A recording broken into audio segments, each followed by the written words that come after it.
안녕하세요. 사연을 부탁해입니다. 오늘의 사연을 소개하겠습니다. 저는 우리 시댁 이야기를 하려고 합니다. 우리 남편에게는 2살 차이가 나는 누나가 한 명 있습니다. 둘은 같은 뱃속에서 나온 사람이 맞나 싶을 정도로 참 많이 달랐는데요. 시누이는 공부를 아주 잘해서 서울대 의대를 졸업한 의사입니다. 그에 비해 남편은 공부에는 영 관심이 없었던 모양으로 지방에 있는 대학을 졸업했습니다. 시어머니께서 한정식집을 운영하고 있었기에 남편은 대학을 졸업한 뒤 시어머니가 하는 식당에서 일을 하고 있습니다. 그리고 저는 그 한정식집에서 일을 하다가 남편과 만나 결혼하게 되었고요. 잠시 제 소개를 하자면 저는 오래전에 부모님께서 돌아가시고 할머니 혼자 저를 키우셨습니다. 풍족하게 살진 못했지만 할머니의 사랑이 있었기에 큰 어려움 없이 살 수 있었어요. 사고로 돌아가신 부모님의 유산과 보험금 등으로 저를 키워주셨거든요. 부모님께서 남겨주신 것이 많진 않았기에 할머니와 저는 항상 아끼면서 살았고요. 물론 할머니는 한시도 쉬지 않고 일을 하셨습니다. 그런 할머니 덕분에 큰 어려움 없이 살았던 것 같습니다. 하지만 대학까지 가기에는 무리라는 생각이 들었고 고등학교를 졸업하자마자 바로 일을 시작했어요. 그때 당시 친구가 한 한정식집에서 일을 하게 되었다며 저도 같이 일을 하자고 말을 했고 한시라도 빨리 할머니께 도움을 드리고 싶은 마음에 여러 번 생각하지 않고 바로 친구를 따라 그 한정식집에서 일을 하게 되었습니다. 한정식집은 생각보다 꽤 컸기에 단체 손님들로 항상 붐볐어요. 시간이 어떻게 가는지도 모른 채 하루 종일 일만 했던 것 같습니다. 그렇게 몇 년 정도가 지난 어느 순간부터 사장님 아들이 제게 호감을 표시하기 시작했어요. 하지만 먹고 살기 바빴던 저는 그런 사장님 아들에게 아무런 관심도 없었는데요. 언제부턴가 사장님까지 무척 친절히 대해줬어요. 힘든데 좀 쉬면서 해요. 아닙니다. 괜찮습니다. 저만 바쁜 것도 아닌걸요. 그러지 말고 이리 좀 앉아봐요. 내가 듣자 하니 할머니와 단 둘이 산다고 하던데 부모님은 안 계신 거예요? 부모님은 제가 어릴 때 교통사고로 돌아가셨습니다. 그래서 지금껏 할머니가 저를 키우셨고요. 형편이 너무 안 좋네. 그래도 잘 크긴 했네. 감사합니다. 그 뒤에도 사장님이 제게 자주 이것저것을 물어보며 관심을 보이곤 했습니다. 물론 사장님 아들도 지속적으로 제게 관심을 보였고요. 저기 소민씨, 힘든데 이것 좀 마셔봐요. 아니 괜찮습니다. 내가 소민씨 주려고 일부러 사왔으니까 먹어둬요. 먹어두면 피로가 좀 풀릴 거예요. 사장님 아들이 제 손에 억지로 피로회복제를 쥐어주고는 급히 가버렸어요. 그런 모습을 보며 같이 일하던 이모님 한 분이 제게 조용히 말했어요. 소민아, 여자는 남자를 잘 만나야 하는 거다. 네? 그게 무슨 말씀이세요? 아니, 나는 그냥 여자든 남자든 배우자를 잘 만나야 한다 그 말인 거야. 그러니까 남자 사귈 때는 100번도 더 생각해보고 사귀도록 해. 네가 딸 같아서 하는 말이야. 네, 감사해요. 제가 이모님에게 감사 인사를 하고 있었는데 언제부터 듣고 있었던 것인지 사장님이 우리 대화에 끼어들었어요. 지금 가게 바쁜데 일하고 있을 시간이 어딨어요. 소민이 넌 저기 식탁 좀 닦고 김씨 아줌마 나 좀 봐요. 라며 이모님을 데리고 갔습니다. 그 뒤 사장님을 따라간 이모님은 그날도 그 다음날도 보이지 않았어요. 이모님이 갑자기 보이지 않았기에 제가 친구에게 걱정스레 물었어요. 저기 정옥이 이모님은 오늘 출근 안 하신 거야? 너 몰랐어? 정옥이 이모님 오늘부터 안 나오신대. 왜? 어디 아프신가? 아니야, 내가 그냥 얼핏 듣기로는 사장님이 그만 나오라고 했다나 봐. 사장님이 왜? 무슨 일 있었나? 아니면 어제 혹시 나랑 잠시 수다 떨었는데 그것 때문에 그런가? 암튼 너도 조심해. 우리같이 하루바로 먹고 사는 사람들은 더 조심해야 하잖아. 친구가 제게 당부까지 하고는 급히 일을 하러 갔어요. 그나마 유일하게 제게 엄마처럼 이런저런 이야기를 해주던 정옥이 이모님까지 그만두게 되어서 서운하기 그지없었습니다. 하지만 정옥이 이모님의 연락처를 몰랐기에 따로 연락할 수도 없었는데요. 주변에 물어봤지만 다들 연락처를 모른다고만 할 뿐이었어요. 그렇게 저는 바쁜 일상 속에서 정옥이 이모님의 일을 잊은 채 하루하루 다시 바쁘게 살아가고 있었습니다. 문득문득 가게에서 일하던 다른 직원분들이 제 눈치를 보는 듯 했지만 그다지 신경 쓰지 않았고요. 그러던 어느 날 사장님 아들이 제게 데이트 신청을 해왔어요. 죄송해요. 집에 할머니 혼자 계셔서 빨리 집에 가봐야 해요. 그럼 제가 집까지 데려다 줄게요. 아닙니다. 버스 한 번만 타면 금방 가는걸요? 내가 데려다 주면 더 편하게 갈 수 있잖아요? 그니까 얼른 타요. 전 진짜 괜찮은데. 나도 괜찮아요. 그러니까 너무 그렇게 철벽 튀지 마요. 그렇게 사장님 아들이 우리 집까지 저를 데려다 줬습니다. 그리고 그 뒤부터 사장님 아들은 아주 대놓고 저를 챙겨주기 시작했어요. 중간중간에 저만 몰래 불러내서 커피부터 간식거리까지 챙겨주곤 했거든요. 어느 날 그러한 것을 눈치챈 친구가 제게 물었어요. 소민아, 너 사장님 아들하고 사귀는 거야? 근데 나한테 아무 말도 안 한 거야? 아니, 그런 거 아니야. 아니긴 뭐가 아냐. 식당 사람들이 다 알던데? 너랑 사장 아들이랑 그렇고 그런 사이라는 거. 아니야, 진짜 아니야. 난 진짜 관심도 없는데 계속 나한테 뭘 사다 주고 그러더라고. 그렇잖아도 불편해서 그러지 말라고 했는데 계속 그래서 나도 불편해 죽겠어. 그래? 근데 이미 식당에는 소문 다 났어. 너랑 사장 아들이랑 곧 결혼할 거라고. 뭐? 결혼? 내 나이가 몇인데 결혼을 해. 난 절대 결혼 생각 없어. 앞으로 우리 할머니랑 단둘이 잘 살 거란 말이야. 우리 할머니 이제야 좀 편해졌는데 결혼은 무슨 결혼이야. 근데 사장 아들 정도면 괜찮은 거 아니야? 내가 가만히 들어보니 이 집 사장님 돈도 좀 있는 것 같던데? 거기다 딸이 서울대학병원 의사래. 집이 엄청 빵빵한가 보더라고.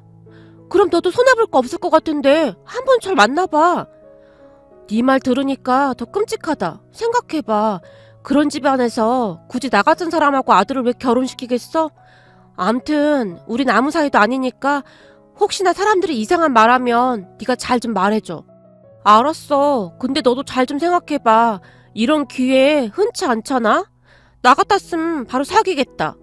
친구가 부러운 듯 바라봤어요. 저는 그때까지도 별 대수롭지 않게 생각하고 있었는데요.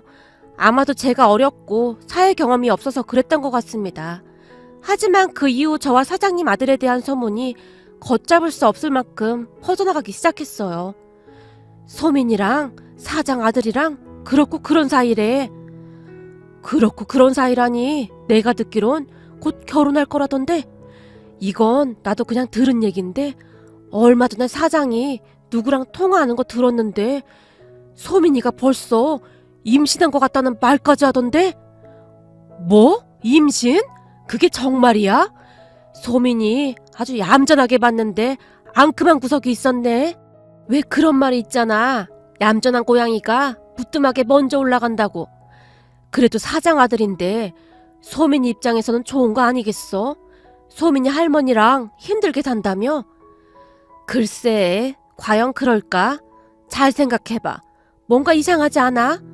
이 집이 다른 부잣집이라면 부잣집인데 왜 돈 한 푼도 없고 고등학교만 나온 소민이를 며느리로 들이겠어? 그거야 뭐 소민이가 사람만 놓고 보면 괜찮긴 하잖아? 요즘 애들 중에 그렇게 예의 바르고 착한 애 찾아보기 힘들잖아. 여기저기서 사람들이 수근거리는 소리가 들려왔어요. 제가 놀란 채 아니라고 해명을 했지만 그러면 그럴수록 소문은 더 부풀려질 뿐이었어요. 그쯤에서 저는 고민이 많아질 수밖에 없었는데요. 소문 때문에 그 식당을 그만두자니 고등학교만 졸업한 저에게 그만한 월급을 주는 곳을 찾기도 어려울 것 같고, 그렇다고 해서 계속 다니자니 난감한 일이 계속 일어날 것 같아서 걱정이 되었거든요. 사실 제가 돈을 벌기 시작한 뒤로 할머니께 많은 도움이 되었으니까요. 그렇게 고민만 하던 어느 날, 그날도 식당에서 열심히 일을 하고 있었는데 주인집 아줌마에게 전화가 걸려왔어요. 할머니와 제가 지하세방에 월세로 살고 있었기에 간혹가다 무슨 일이 있으면 주인집 아줌마가 제게 전화를 해주곤 했거든요. 소민아, 지금 큰일 났다. 니네 할머니 말이야. 계단에서 넘어지셨는데 일어나질 못하시는구나. 내가 우선 병원에 가봐야 하는 거 아니냐고 했더니 할머니가 계속 고집을 피우시는구나. 네가 지금 빨리 집으로 와야 할 것 같아.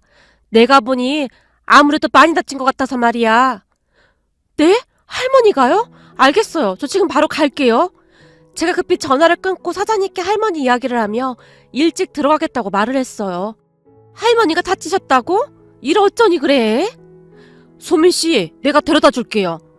아닙니다. 택시 타고 가면 됩니다. 오늘 단체 손님 많은데 너까지 가면 식당은 어떡해? 엄마, 지금 사람이 다쳤는데 식당이 문제야? 빨리 다녀올게. 워낙 긴박한 상황이었기에 미처 거절도 못한 채 사장님 아들 차를 얻어 타고 집으로 향했는데요. 어찌나 놀랐던지 계속해서 눈물이 흐르고 있었습니다. 잠시 후 집에 도착한 제가 급히 할머니에게 물었어요. 할머니, 많이 다친 거야? 아니야, 괜찮다는데 너한테까지 뭐하러 연락을 했는지 모르겠구나. 이 할미 진짜 괜찮아. 괜찮긴 뭐가 괜찮아. 다리가 시퍼렇게 멍이 들었는데. 빨리 병원 가자. 뼈에 금이라도 갔으면 어떡해. 괜찮다니까. 잠깐 누워있으면 돼. 병원 가봤자 이것저것 검사만 잔뜩 할 텐데 뭐하러 가.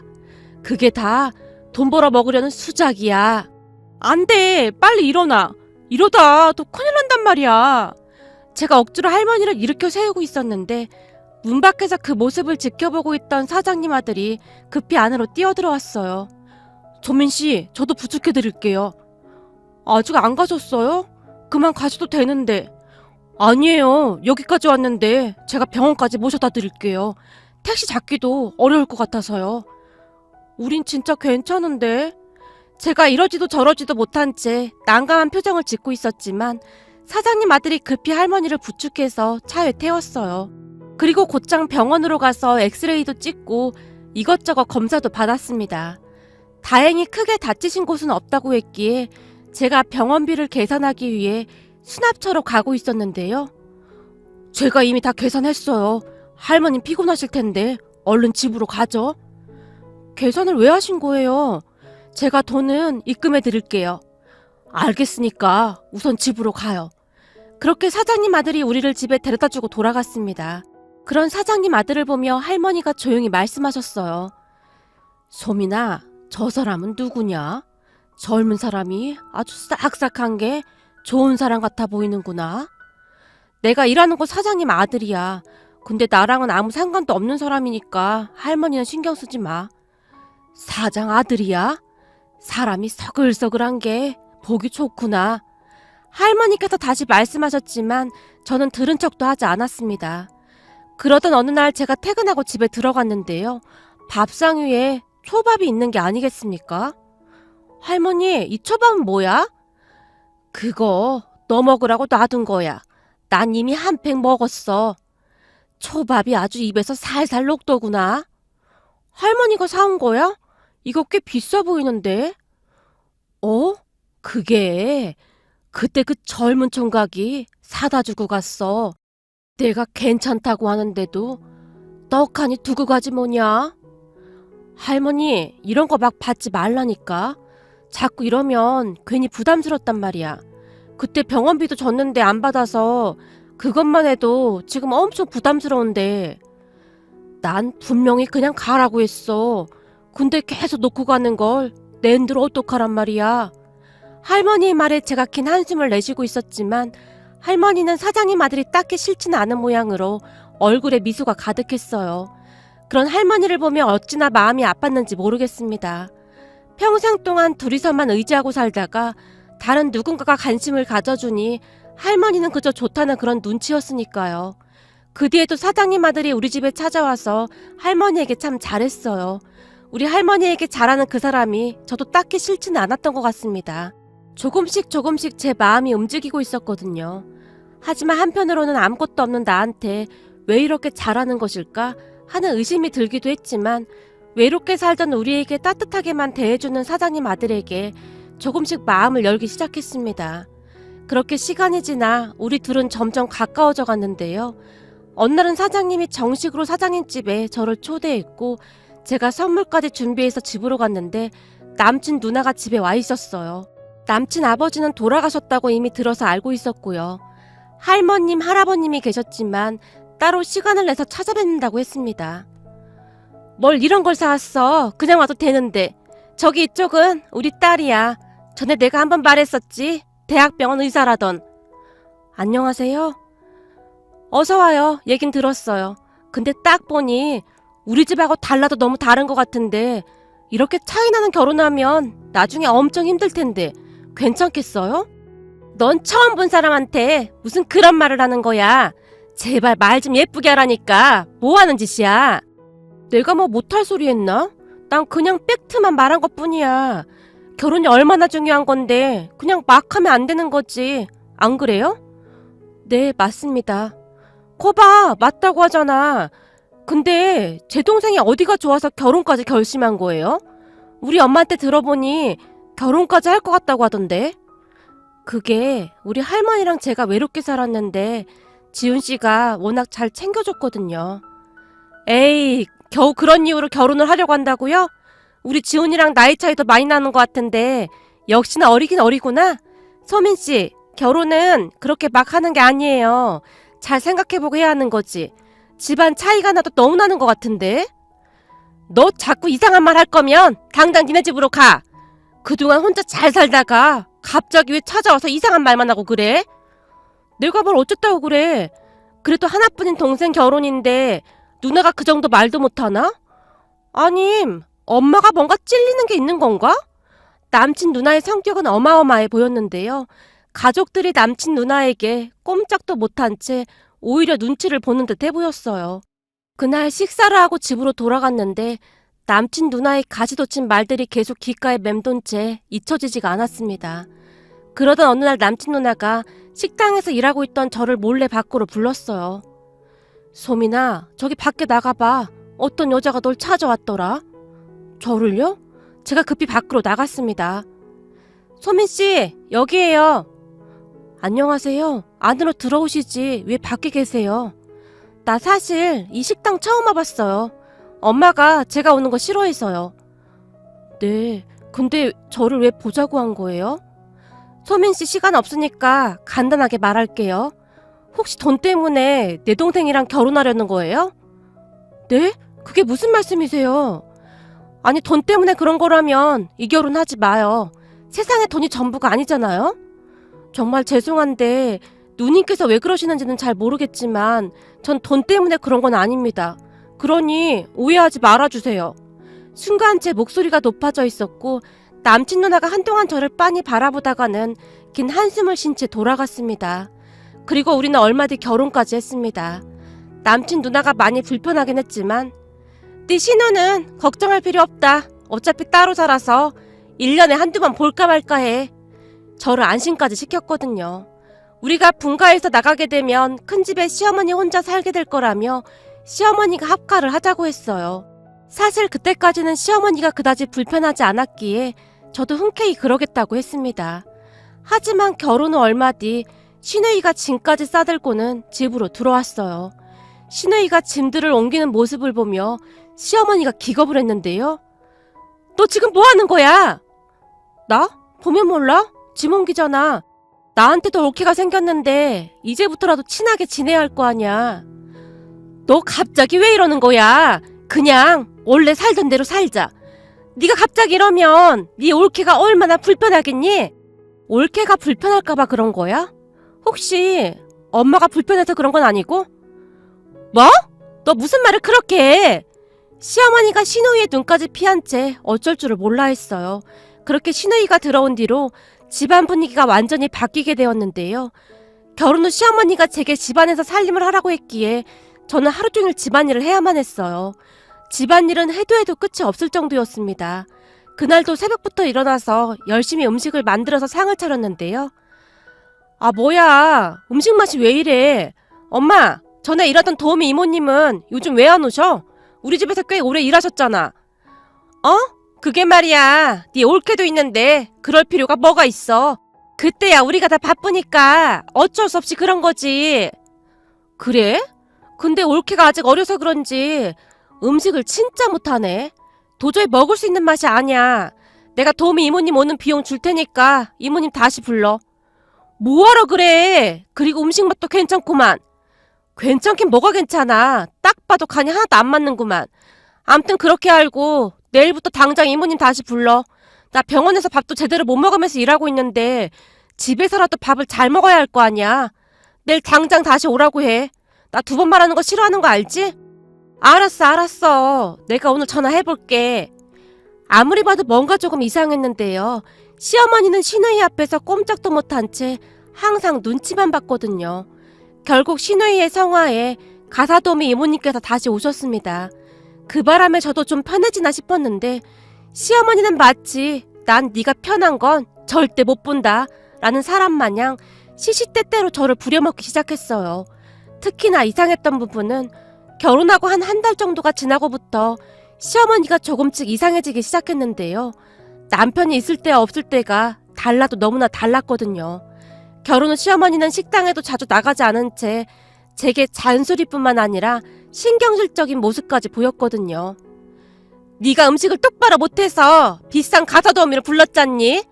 넌 대체 똑바로 하는 게 뭐가 있는 거니? 하긴 식당에서 알바나 하던 네가 뭘 똑바로 할 줄 아는 게 있긴 하겠니?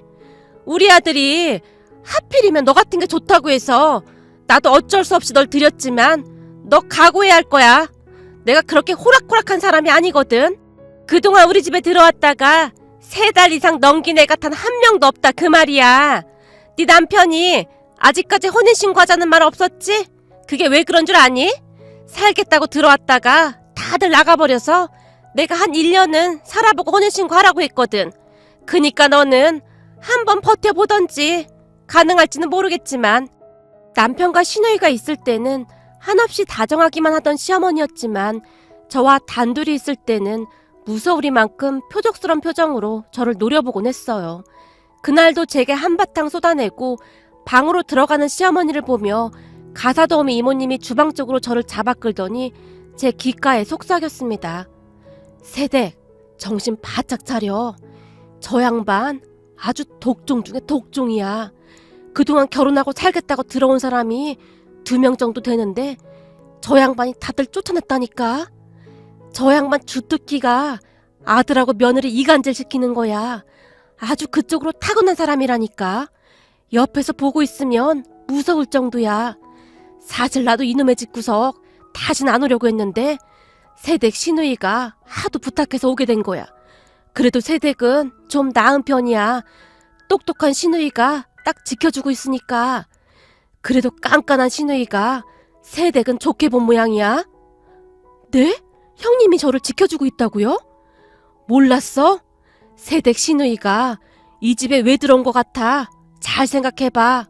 가사도우미 이모님이 의미심장한 말을 하고는 급히 입을 다물어 버렸어요. 그 말에 제가 잠시 곰곰이 생각해봤는데요. 문득 결혼 전 남편이 제게 울면서 말했던 기억이 났습니다. 나 사실 결혼식을 2번 했었어. 근데 혼인신고는 안 되어 있어. 결혼식 하고 나서 다들 3개월도 안 돼서 도망치서 나가버렸거든. 다들 우리 엄마 때문에 못 살겠다고 했는데 그때마다 엄마가 울고불고 억울하다고 해서 처음에는 엄마 말이 맞다는 생각만 하고 그냥 말았었는데 지나면 지날수록 이상한 거야. 아마도 엄마 때문에 그랬던 게 아닌가 싶어. 내가 전 아내 편을 들어줄 때마다 엄마가 죽네 사네 난리도 아니었거든. 그래서 앞으로는 절대 결혼 안 하고 혼자 살려고 했었는데 자기는 진짜 포기 못 하겠더라고. 그때 당시에는 모든 것을 솔직히 말해주는 남편에게 고마웠기에 저도 크게 생각하지 않았던 것 같습니다. 더군다나 제게 항상 웃어주시던 시어머니를 전혀 의심조차 하지 않았었고요. 하지만 모든 것이 점점 수면 위로 드러나기 시작했고 시어머니의 만행은 하루하루 심해져만 갔습니다. 어느 날은 점심 식사를 하기 위해 밥상을 차렸는데 밥상을 쭉 훑어보던 시어머니가 이딴 건 누가 밥상에 올리라고 했어! 라며 제게 간장게장을 확 밀어버리는 바람에 그 간장게장을 그대로 뒤집어 쓰고 말았어요. 사모님, 어제 사모님이 분명히 간장게장을 준비하라고 해서. 아줌마는 가만히 있어요.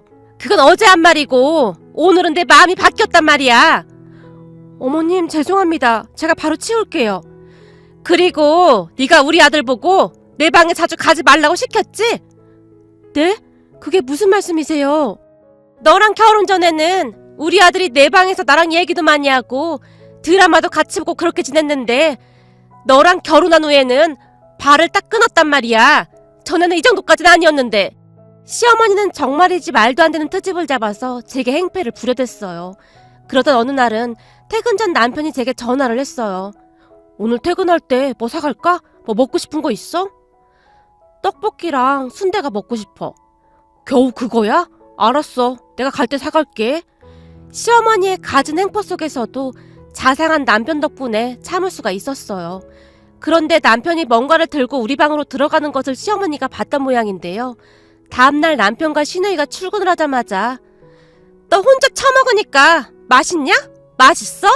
라고 삿대질을 하더니 순식간에 제 뺨을 올려붙였어요. 가사도우미 이모님이 놀란 채 시어머니를 말렸지만 어디서 이런 재수없는 게 들어와서 우리 아들이랑 내 사이를 이간질시켜? 라며 다시 제 등짝을 내리치기 시작했어요. 제가 놀란 채 눈물만 뚝뚝 흘리고 있었는데요. 잠시 후 시어머니 휴대폰으로 전화가 걸려왔어요. 나 점심때도 이모님이 해주신 음식 먹고 싶거든? 도시락 싸서 올케 보고 병원으로 가지고 오라고 해. 뭐? 네 올케한테? 아무리 그래도 그건 좀 그렇지 않니? 그냥 점심은 병원에서 알아서 먹어. 도시락 좀 가져다 주는 게 뭐가 힘들다고 그래? 그건 그런데 네 올케 오늘 집에서 할 일 많아서 그래. 오랜만에 이불 빨래도 해야 하고 그리고 대청소도 해야 하거든. 그럼 그냥 사람 불러. 내가 돈 줄 테니까. 그리고 엄마 요즘 식당에 자주 안 나가나 보네? 어? 그게 말이야. 지훈이가 잘하는데 엄마까지 나가 있을 게 뭐가 있어. 네 올케가 워낙 모르는 게 많아서 내가 가르칠 게 많거든. 뭐가 그렇게 많아? 집안 살림은 앞으로 사람 써. 내가 돈 더 줄 테니까. 암튼 올케 늦지 않게 보내. 시어머니가 전화를 끊자마자 짜증을 냈어요. 암튼 까탈스럽기는. 아유, 징글징글 맞은 기집애. 너 네 시누이 점심 도시락 좀 갖다 주고 와라. 오늘 집안일 할 거 많으니까 얼른 갖다 주고 와. 결국 잠시 후 시누이의 점심 도시락을 챙겨서 병원으로 출발을 했어요. 그런데 병원에 도착한 저를 보자마자 시누이가 얼굴부터 이곳저곳을 살피기 시작했어요. 그리곤 저를 데리고 어디론가로 향했는데요. 그곳에 들어서던 제가 놀란 채 시누이를 바라봤어요. 형님, 여긴 왜 온 거예요? 몰라서 물어? 증거를 남겨둬야지. 시누이는 그 한마디만은 할 뿐이었어요. 그리고 며칠 후 시누이가 가족들을 다 불러 모았는데요. 엄마, 그동안 연기하느라 힘들었겠어. 대단해. 아주 감쪽 같아서 우린 진짜 몰랐잖아. 뭐? 연기? 그게 무슨 말이야? 우리 없을 때마다 올케한테 몹쓸 짓 아주 많이 했더라고. 내가? 내가 무슨 몹쓸 짓을 했단 말이야? 너 혹시 네 시누이한테 이상한 말 한 거야? 시어머니가 저를 노려봤어요. 아니, 올케는 워낙 순둥이라 그냥 당하고만 있었잖아. 그래서 그동안 지훈이랑 내가 증거를 찾고 있었거든. 우선 이거부터 보자고. 시누이가 휴대폰을 꺼내서 동영상을 재생시켰어요. 이건 뭐냐? 이걸 누가? 설마 우리 집 음식 해주는 그 옆에 내가 그런 거야? 맞아. 혹시 몰라서 내가 이모님한테 부탁을 좀 해놨었거든. 내가 예전에 잠깐 집에 왔었는데 이모님이 나한테 이상한 말을 하더라고. 그래서 혹시나 싶어서 올케 들어온 뒤 이모님을 다시 부르자고 한 거야. 도대체 엄마가 그동안 어떻게 했길래 하나같이 결혼한 지 몇 달 되지도 않아서 도망가듯이 나가버리는지 궁금했거든. 내가 지훈이한테 들어보니 집 나간 며느리들이 전부 다 엄마 때문이라고 했다고 하더라고. 하물며 엄마가 돈까지 주고 내쫓은 사람도 있었다며? 뭐?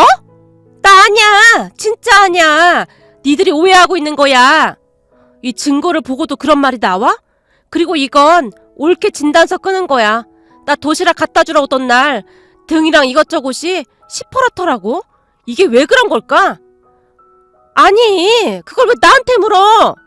그래? 그럼 이게 왜 그런 건지 할아버지한테 물어보면 되겠네. 할아버지 지금 당장 여기로 오시라고 해야겠네. 시누이가 휴대폰을 들고 전화를 하려고 했는데요. 예, 잠깐만. 지금 이 상황에 할아버지한테 전화는 뭐하러 해? 아니, 엄마는 전혀 모르는 일이라고 하니까 현명하신 우리 할아버지한테 물어보려고 했지. 엄마도 알다시피 할아버지가 내 말이라면 무조건 믿잖아?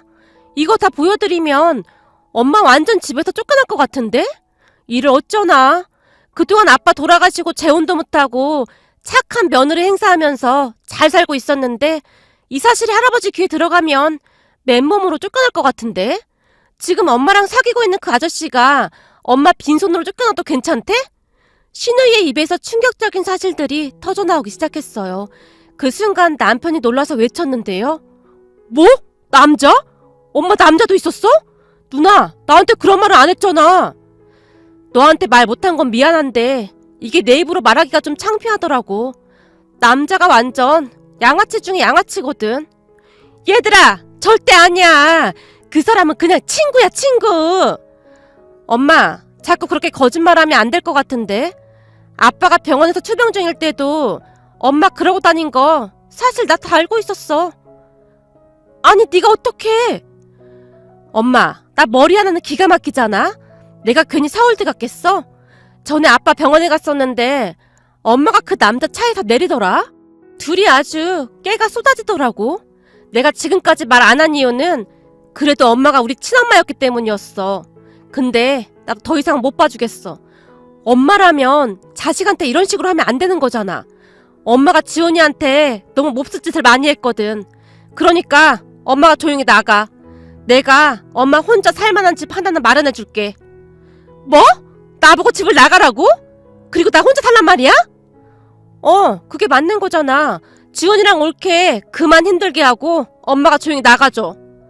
니들이 나한테 어떻게 이럴 수가 있어. 니들 누구 뱃속에서 나왔어.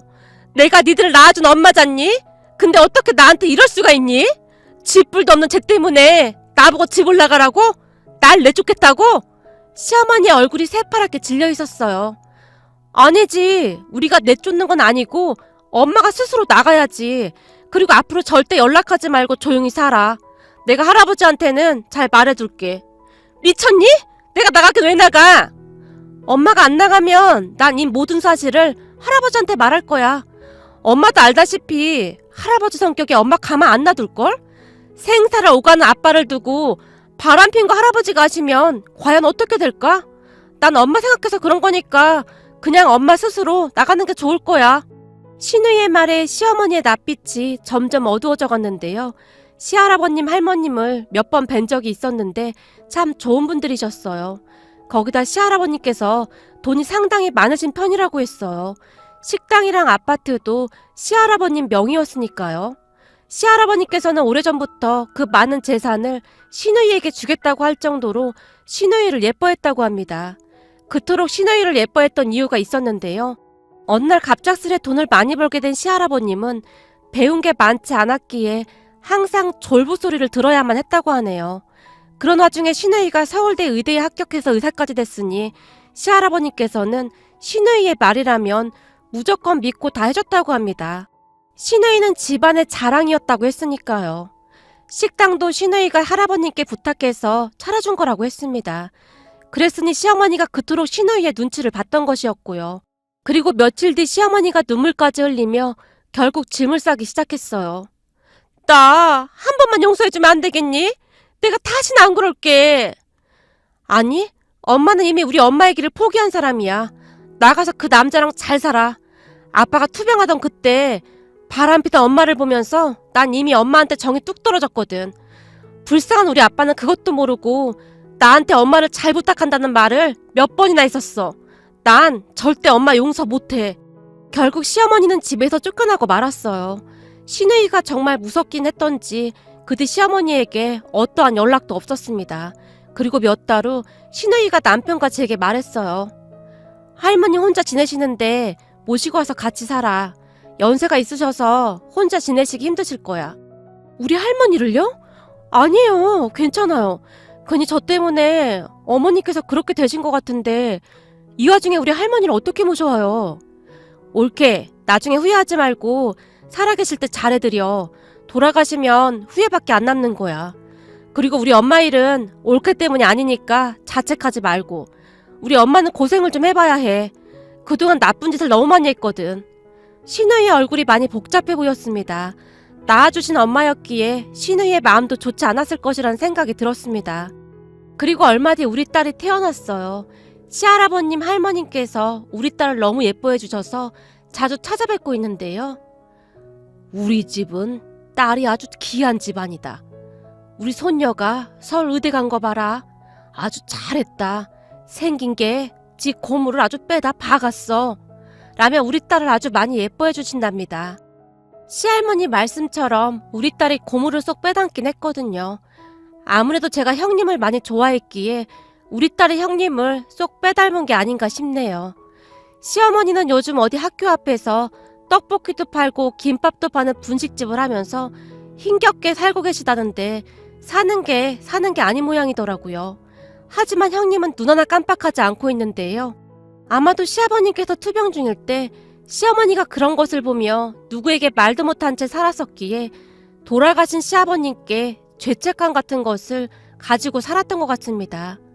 이제부터라도 형님 마음이 조금이나마 편해지길 바라봅니다. 오늘의 사연은 여기까지였습니다. 즐겁게 보셨다면 구독, 좋아요 부탁드립니다. 고맙습니다.